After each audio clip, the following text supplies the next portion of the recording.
All right, guys, welcome back into another episode of the Show Baseball Podcast presented by Beyond the Monster. I am your host, Andrew Parker. Today's episode, we are diving into the LA Dodgers organization. I got Elijah Hainline on, and he was named a low A All-Star for his performance in the California League this year, but he saw times at every single level this year. So we dive into his time in low A, high A, even to double A for the playoffs, and he had a little brief stint in triple A as well. It's very unheard of. So very cool to kind of talk to him about, going to and from each level and having success at every single level, even AAA from low A, which is kind of wild to think about. So we kind of talk about all that in a little more. But before I shoot to the interview, whether you're watching me on YouTube right now, listening on Spotify, Apple Podcasts, wherever it is you get your podcast, please like and subscribe. Making a push on YouTube. It's a little newer channel. And we're trying to grow that subscriber account. It is free to do so, and it would mean the world to me if you help me out. But without further ado, let me shoot you on to the interview with Elijah Hainline.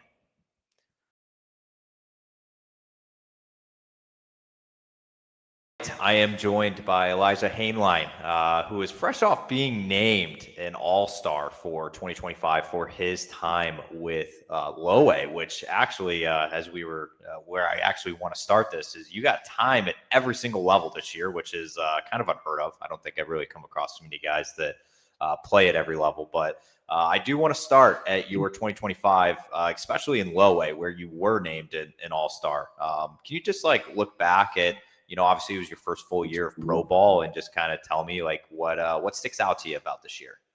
I would just say just learning about myself as the games go along, just trying to make adjustments as the season goes along. That way you keep the success going throughout the year. That way you don't get too many highs and too many lows. Just trying to stay as consistent as possible. I think that was kind of the biggest goal for me heading into this year, was just trying to be as consistent as possible throughout the year. And I feel like throughout the year there was some ups and downs, but being able to get back to even kind of get back to the spot where you're successful more often than not, especially in a hard game where being successful isn't as common as it would be for another sport. I think that's kind of where baseball kind of plays his game. Is you're not as successful as you can be every single day, because you're only successful 3 out of 10 times, and that's considered really really good. So trying to be able to stay consistent with that and be successful.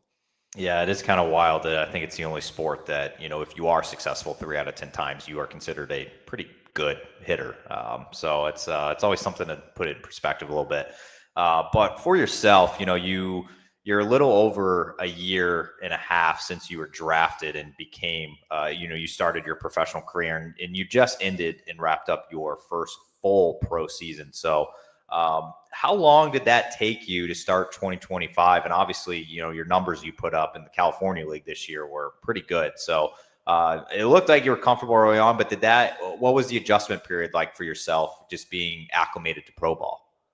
I think I got the opportunity to play a little bit last year and like that right after the draft. So I think that kind of helped me understand of where I'm going and like what I need to work on. So going into the off season, I went to Driveline and really just reshaped my swing, reshaped my approach, like completely changed the way I thought about hitting in a way in order to be successful and understand what I have already and then what areas I need to get better at. So going into drive on, that kind of allowed me to work on those areas that I really needed to work on in order to be successful. And I think that kind of helped with the consistency part, like as I mentioned, of like just understanding day to day of what my process needs to be in order to get the most success.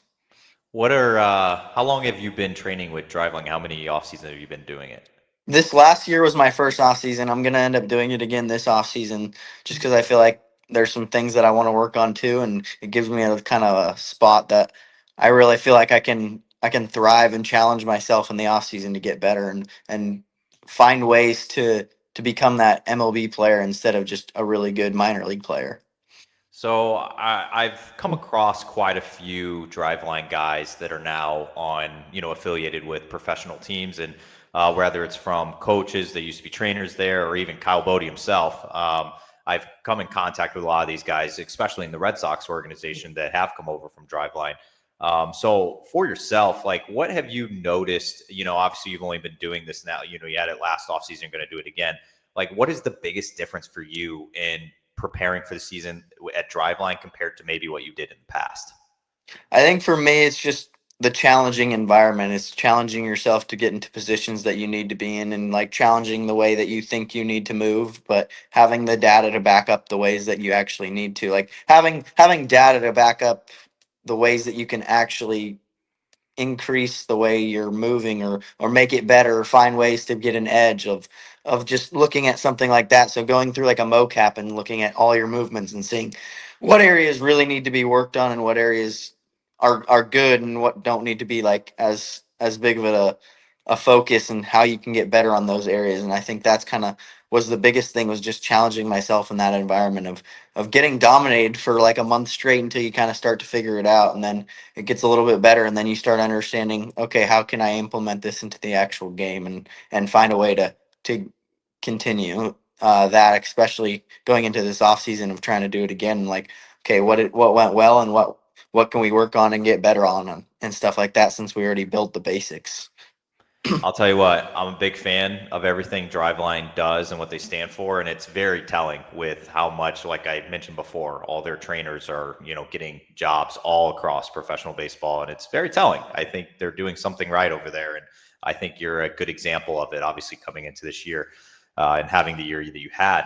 And I did want to ask, I don't see that very often of a guy, playing at every single level. You legit played low A, high A, double A, and triple A this year, which is very crazy. I think we only saw it like a couple times this year, and we saw a guy do it in Boston with Peyton Tolley. But what was that like? Was that a crazy experience? Obviously traveling around so much, going from the California League and playing out in Oklahoma City eventually, at Tulsa and all these places. What was that like for you? It was kind of nuts. I mean, it was only a week stretch in AAA where I was filling in for an injured player, so that was kind of fun. It was just like getting the opportunity to play for a team and fill in, and then I had success there, so that kind of made it feel even better, as just being able to like be around those guys and learn from them, even if it's just a week, and kind of understand how they go about their process and what makes them successful at that level. Since I'm not there yet, I wasn't at the time at that level. I was only in low A when I got asked to go out there. Then went back to low A and finished that out, then got moved up to high A. So that was kind of a good experience, because that was actually something that was kind of earned, I guess, in a way, instead of just a fill in. And then at the end of the season, like finish the season off and we're completely done, have a week off, and they tell me I'm going to double A for a week, or for like playoffs or whatever, to fill in there and play there. And it was kind of wild. I mean, got to play there, and it was a great experience, just being around all four levels and kind of seeing the way people go about their business in different ways, and what makes a professional, and what makes the guys uh successful basically.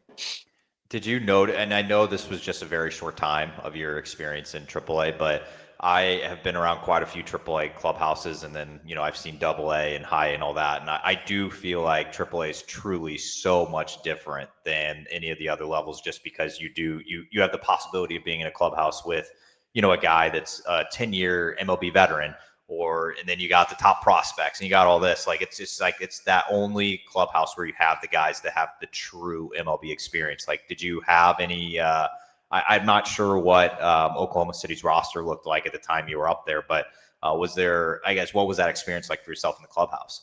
It was kind of wild. I mean, because Glasnow came down and threw for a rehab assignment, so I There got to it is. watch him throw. So it was like, okay, wow, I'm actually with guys that are like been in the big leagues and are big names in the big leagues. Like Asturi Ruiz was there when I was there, so it was like a guy that had played in the big leagues for a while. And just being around guys that you're like, okay, these guys are very well talked about and could literally get called up to the show any day now. And it's kind of wild seeing that. Like I was there with Dean, and then he got called up a few weeks later to go play for the Dodgers or something like that, or Freeland or something like that. So just seeing those guys that you're around and be like, okay, these are the guys that I see, and kind of helps you like stack up against them and be like, okay, these are the areas that they're really good at. How can I get better here so I can be at that level too, and kind of compete against them in a way.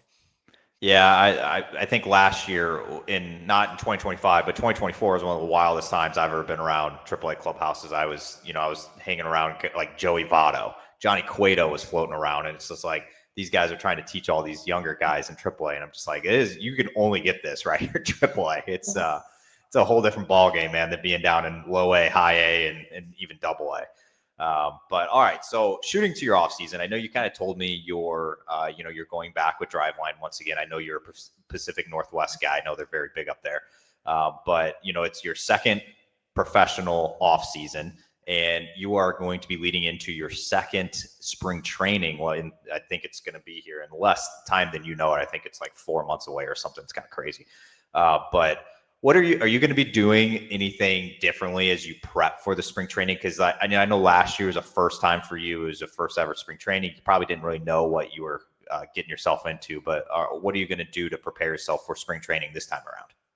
I would say just trusting the plan that we have in place and that we're going to put in place with, especially with Driveline. I feel like that went really well heading into spring training, but just finding ways to get better, like I said, is like finding ways that throughout the season that I might have noticed that I want to get better on heading into spring training and things to work on, because spring training is also a place to get better at too before you head into the season. So it's not like you have to be 100% ready to go right away, but obviously you want to succeed in spring training. So it's also one of those things where it's like getting ready enough to be successful, that also just still attacking things throughout spring training that you might want to work on too as well. So it's just kind of understanding that. I feel like heading into spring training this last year, I was like, I'm very ready to go. Like I'm ready to go play, instead of like kind of like working on things a lot more in spring training. I feel like I was more like, okay, let's just get ready to go play, instead of like, okay, I'm going to take this experience as somewhere to learn, and a little bit more of like an experience to be like, okay, this is areas I want to get better. Let's knock out some of those in spring training as well, and like work with the guys that's at the facility on that stuff too. I know you were a newer draftee in 20 last year into spring training in this past February, but did you get the chance to back up any big league games at all, or no? I did not. That's last year now. So it might be on the radar for you, obviously, this year. Have you put any thought into that of like, you're potentially going to get to share a dugout and be on the same field as some of the big league guys? Yeah, I mean it's definitely a cool experience. I mean, if I get the opportunity, I think I'll make the most out of it and try and learn as much as I can when I'm in those situations, and ask questions even if they may be uncomfortable. Go up to like a Freddie Freeman and ask a little bit about his approach or something like that when given the opportunities. I think just learning as much as you can from guys that have been in your position before, but also at a position you want to be in. Are you all in on the postseason run right now? I'm loving it. I was watching the game last night and they went pretty crazy, so that was good. Yeah, it was a good one. But yeah, it's getting a chance to back up big league games, man. I mean, I've been around a ton of guys that have done it, and it's especially for the first time, and they're just like, it is crazy. Like you look around to your right, left, and you got guys that you watched on TV growing up, or even like 5 years ago when you were in college. So it is a cool feeling. Okay, so for yourself, obviously we talked about it. I mentioned a little earlier. You're a Pacific Northwest guy. I think you are through and through.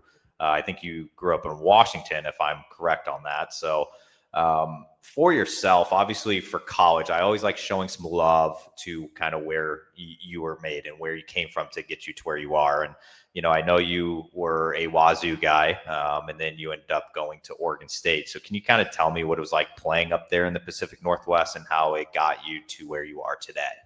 I would say it just helps you learn the game a little bit in a different way. I think college baseball just shapes you in a different way than pro ball might, where it's like you're learning how to play a team game instead of kind of more of an individual game like pro ball is a lot of the time. I think just learning how to win baseball games and do whatever you can to help a team win, whether that's bunting or hit and run, something like that. Like just learning the different ins and outs of the game that help you learn the game a little bit more. I think especially in the Pac-12 and like Northwest baseball, it's very well known for like you're gonna bunt a runner over or something like that, instead of the SEC where it might be a little bit more of a power kind of thing, where it's like, okay, you're learning the game in a different aspect, in a different way that you might not get in other areas of the game. So, I was it even ever an option to leave the Pacific Northwest when you were choosing colleges? Was it pretty dead set? You're staying in those areas. No, it was. I definitely had opportunities to go anywhere. Really, kind of after my sophomore year, I had opportunities to go to the SEC and all those places. But I feel like just kind of the comfortability of the Pac-12 and the Northwest in general. I felt like that was kind of one of the better spots for me in like understanding the game a little bit more.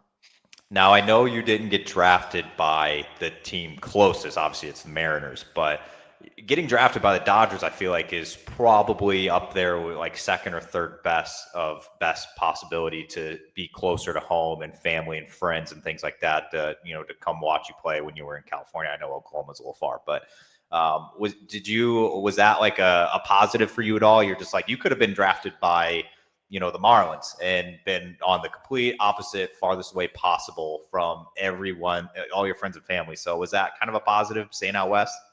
I would say it's always a positive.